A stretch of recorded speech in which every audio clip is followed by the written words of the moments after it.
Assalamualaikum warahmatullahi wabarakatuh.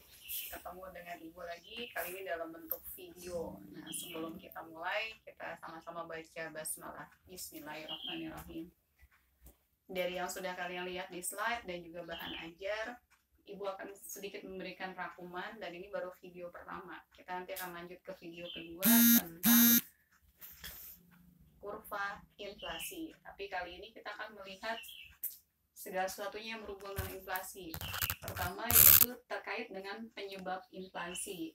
Di sini ada 4. Yang pertama adalah demand pull inflation, yaitu inflasi yang disebabkan oleh kenaikan permintaan. Kemudian ada cost push inflation, yaitu inflasi yang terjadi karena kenaikan biaya produksi.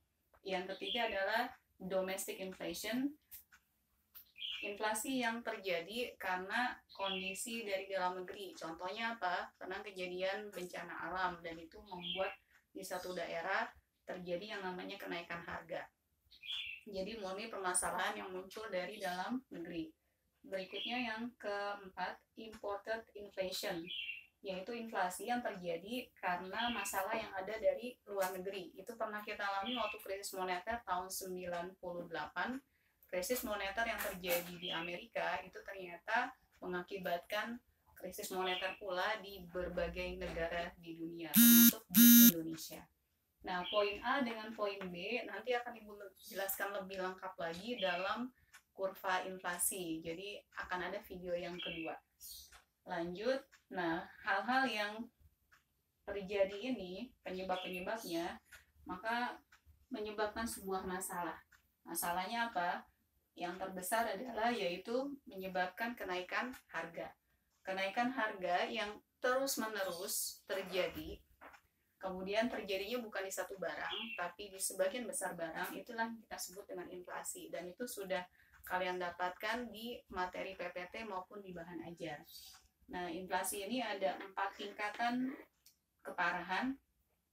Indonesia sebelum peristiwa corona ini masih berada dalam level tingkat inflasi yang ringan. Bu, dari mana sih kita bisa ngeceknya? Kalian bisa ngecek tentang tingkat inflasi ini di BPS, Badan Pusat Statistik. Jadi kalau dari websitenya www.bps.go.id.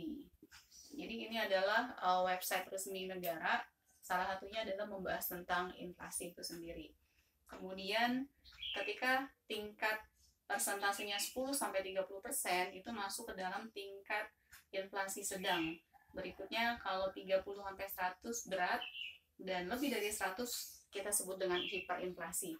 Pernah nggak sih Indonesia mengalami hiperinflasi? Pernah. Itu terjadi pada tahun 1965.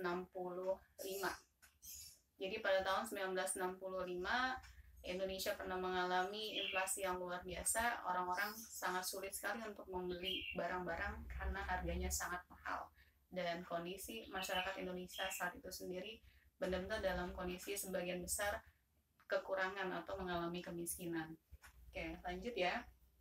Berikutnya, kita nggak tahu nih sekarang kalau terjadi corona, kita akan berada dalam tingkat inflasi yang mana. Dan jangan salah, corona bukan cuma menyebabkan kejadian yang dialami oleh para dokter dan juga tenaga medis, tapi juga berpengaruh terhadap ekonomi. Jadi para ekonom juga sedang berpikir bagaimana cara menyelesaikan permasalahan inflasi yang akan dialami termasuk di Indonesia akibat dari virus corona ini. Lanjut, ini yang ada dalam textbook kalian di pelajaran SMA. Ketika ada masalah yang terjadi, maka kita butuh solusi. Nah, solusinya ada 2, yaitu kebijakan moneter dan fiskal. Apakah bedanya moneter dengan fiskal? Fiskal itu dilakukan oleh yang namanya pemerintah.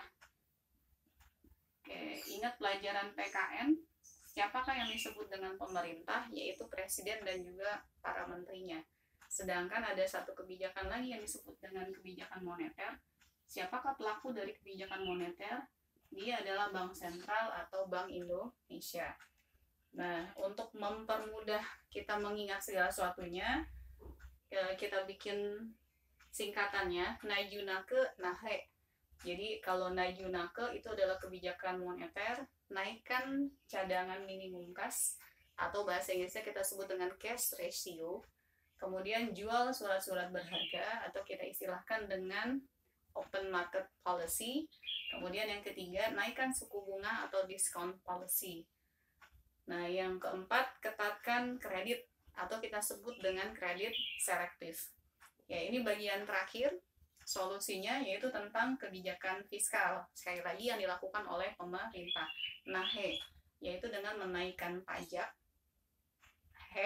Hemat pengeluaran. Jadi kalau berbicara fiskal, kita tidak hanya berbicara tentang pajak saja, tapi juga berbicara tentang pengeluarannya. Jadi fiskal itu berbicara pendapatan dan juga pengeluaran. Pendapatan kita peroleh dari pajak, pengeluaran lewat belanja-belanja negara, termasuk ketika kita menggaji pegawai negeri sipil, itu adalah pengeluaran negara. Oke, ini sedikit rangkuman dari Ibu, bisa kalian pelajari lagi dan boleh dicatat ulang di buku tulis kalian. Sampai ketemu lagi di video yang kedua. Assalamualaikum warahmatullahi wabarakatuh.